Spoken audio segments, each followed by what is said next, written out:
Hey Clayton, Mike Richards. Thanks for sending your Swing Into the Golf Digest challenge. I want you to take a look at a couple things from setup-wise.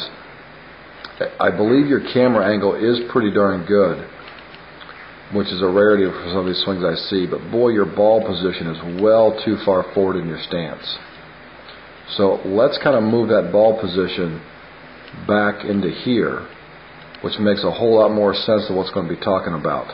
Right now, I think with that ball too far forward, you have to do too much in your swing to find that golf ball.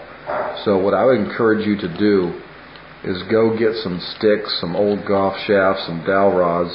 It looks to me like you've got a pretty good idea about posture. I like your grip.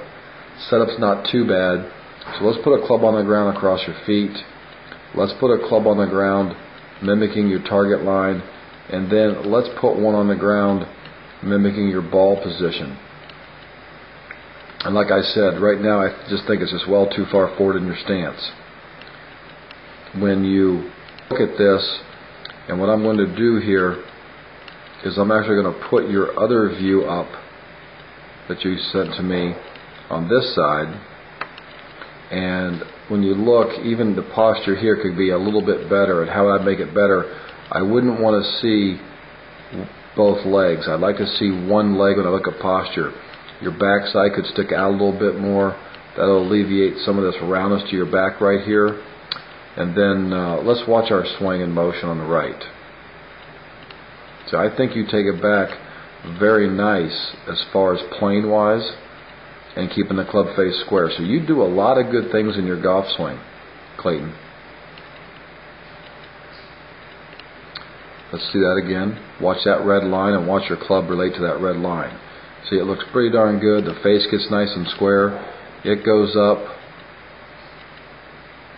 Now, from here, I'm going to take the same swing, or this swing anyway that you gave me on the left, and take it to the top of your swing. So it's actually two different swings. And how do I know that? Well, maybe it's the same swing. Maybe it's the same swing. But what I don't like about all this is you've got well too much knee flex and left heel coming off the ground. Too much of that going on. I'd almost want to keep that left foot a little bit more planted on the ground in your backswing. Face-wise, you look good at the top. Let's watch what happens coming down. See, right in here, that swing's getting steep. And what that means to you, Clayton, is this club shaft is well up here. See, it's at 62 degrees. What I'm going to do is I'm going to put in a model here. Now I want you to see something. That when he swings this club down, this is the idea I'm talking about.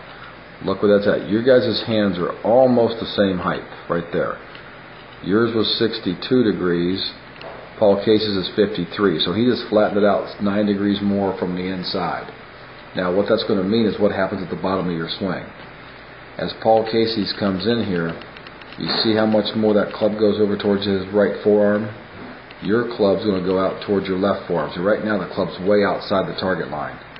So now what's going to happen to your golf shot is you're going to contact that ball.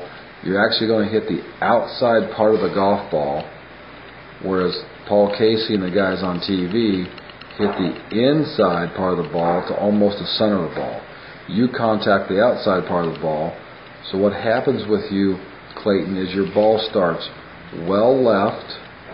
Depending on what your hands do, it could fade back to the fairway or go out there and hook out of bounds to the left. So you might hit a lot of heel shots going on in your swing. You might occasionally hit a shank with an iron. But what's going on is this club's getting a little too far from the outside. So I would have you work on the posture things I talked about.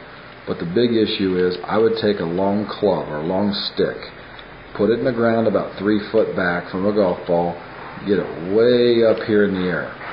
And then your goal is to swing slow enough to where your club comes under that red line. And right now you're going to see that club come way over this red line. Right now you're over the top of your golf swing. That club's going to hit the outside part of the ball. You're not going to hit the center of the face very often.